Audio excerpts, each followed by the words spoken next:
Alright guys, welcome back to another Zenless Zone Zero update video with some brand new leaks and updates. We now have the kit details for the 1.5 banner characters.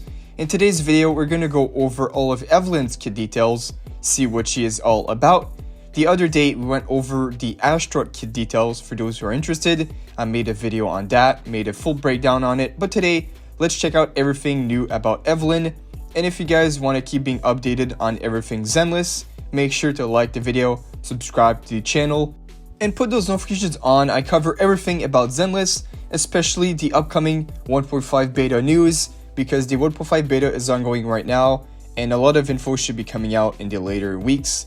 But alright guys, let's get into it, not waste any time. I'm sure there's a lot of info in this kit here. I just pulled it up, it seems pretty long, so let's try to cover this as fast as possible. Starting off here with her basic attack.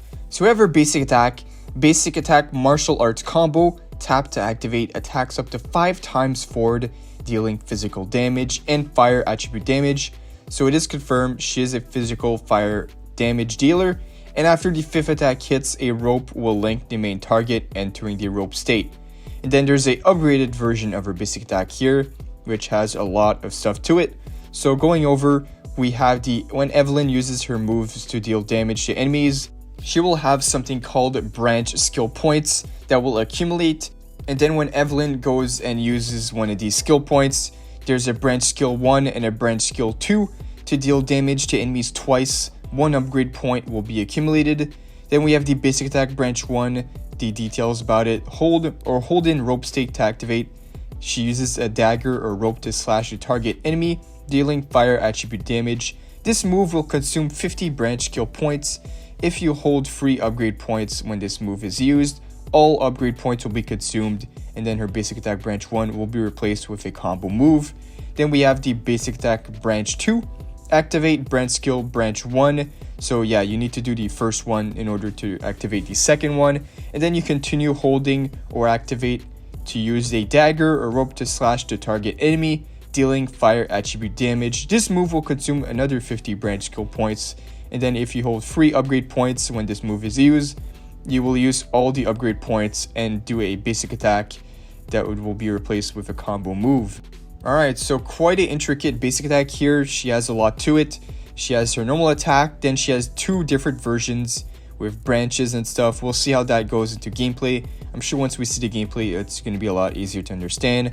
Now moving on, we have the dodge. So the dodge, pretty standard stuff. I'm not going to read over it, but she does have a dash attack kick, and then deals physical damage. Then she has a dodge counter, turn hook. After triggering extreme dodge, tap to activate, deal fire attribute damage. After hitting, a rope will link the main target entering rope state. So nothing too crazy there. Now we have the assist, the quick support, turn hook. Let's see what this does. When a frontline character is knocked back, tap to activate, deal fire attribute damage. And then after hitting, a rope will link the main target entering rope state. During the activation, invincibility is granted. Then there's the parry support and the support assault. So when a frontline character is about to be attacked, tap to activate, parry the enemy's attack, accumulating a large amount of imbalanced value. During the activation, invincibility is granted. And then we have the support assault. After activating parry support, you can tap to activate, deal fire attribute damage. After hitting, a rope will link to the main target entering rope state. During the activation, invincibility is granted. Alright, so now we're moving on to the special, which, looking from here real quick, it is quite long. It's a bunch of huge paragraphs. So let's see what her special does. It seems really strong. So the special move hook, when she's not in the rope state, your special is going to be pretty standard. She's going to use the hook to grab the target's enemy and dash kick, dealing fire attribute damage, linking the main target with a rope, and then she enters the rope state after using the special. Now she has another special move when she is in the rope state, which is called weak bind. While in the rope state, she taps to activate, use the rope targeted enemy as the center to pull nearby enemies and trigger an explosion, exiting rope state and dealing fire attribute damage. During the activation, you can dodge enemy attacks, and then if you successfully dodge, you will accumulate a good amount of branch skill points. You'll also be resistant to interruption that is going to be increased, and during the activation, you can tap to cancel the explosion and perform the third segment of her basic attack. And then we have the enhanced special move, which is a lot more. While in the rope state, you can use the enhanced special move. If enough energy is available, tap to activate it, and then you can rope the targeted enemies at the center to pull nearby enemies and trigger an explosion. And then you exit the rope state and deal fire attribute damage during the activation. So it seems a lot similar to the old one. Invincibility is granted, you can tap to cancel the explosion, you can dodge enemy attacks, and it gives you some skill points. And then during the activation, when the branch skill points are not full, the SP will be consumed and extra branch skill points will be accumulated. So yeah, this is all about her special move. Looks really strong. A lot of crowd control effects, which is pretty good in this game. Now we have the chain. We're almost done, guys. So moving on, we have the chain. The chain combo move, area attack. When triggering combo move, she select the corresponding character to activate. Use the rope to detonate an area in front, dealing a large amount of fire attribute damage. And next up, we have the finisher move. So finisher move, she has the first phase and second phase.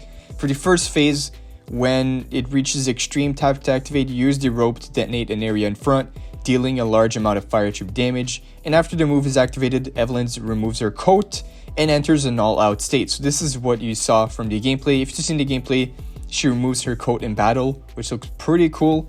And then once she removes her coat, she enters this all-out state until the end of battle. So it's a one-time thing. And then Evelyn will have at least one upgrade point. Then here we have the second phase, finisher move, area attack, second phase. While she's in the all-out state, she can tap to activate, use the rope to detonate an area in front, dealing a large amount of attribute damage. And then when the move is activated, Evelyn gains one upgrade point. Alright, now we have the core passive. When Evelyn enters rope state, her critical rate is increased by 24%, that's really good. And after exiting the rope state, Evelyn will continue to retain this buff for 10 seconds. When Evelyn exits the rope state while retreating, she will release special move weak bind additionally. Okay, so really strong, a free special move. And then when she enters the rope state, she gets 24% crit rate, so that's really good, as really valuable to build her. Now all that's left is the additional ability and the W engine details. So the additional ability triggered when there is a stun character or a support character on the team. Pretty easy to do. We always run one support in teams. But alright, so when you have a stun character or support, Evelyn's combo move and finisher move damage is increased by 25%. And when Evelyn's critical rate is above 80%, the combo move and finisher move damage is increased by 25%. So a 50% damage from this additional ability, which is very nice. You do want her with critical rate above 80%, and then you want a stun or support character to not miss out on that extra damage. Now the last thing we can check out for this video is the W engine. Base attack 713, the critical rate 24% crit rate main stat, and then the passive here, critical damage is increased by 40%, and when the wearer enters the battlefield or activates combo move or finisher move, their fire attribute damage is increased by 18%. It does stack up to 2 layers, so for 46%, and this effect lasts for 30 seconds, and the duration is then reset for each time it triggers. So pretty strong kit here. Some of these translations might be off, but this gives us a good idea of what she is all about. She seems like a really strong character, especially with the other character Astra. These two are going to be really good together. I already see it. But yeah, guys, that is all about the Evelyn's kit details. If we get any more details, any more updates about these kits in the future, I'll keep you guys updated. So feel free to like and subscribe if you guys enjoyed. That is all for this one. I'll see you all in the next one, and thank you guys for watching.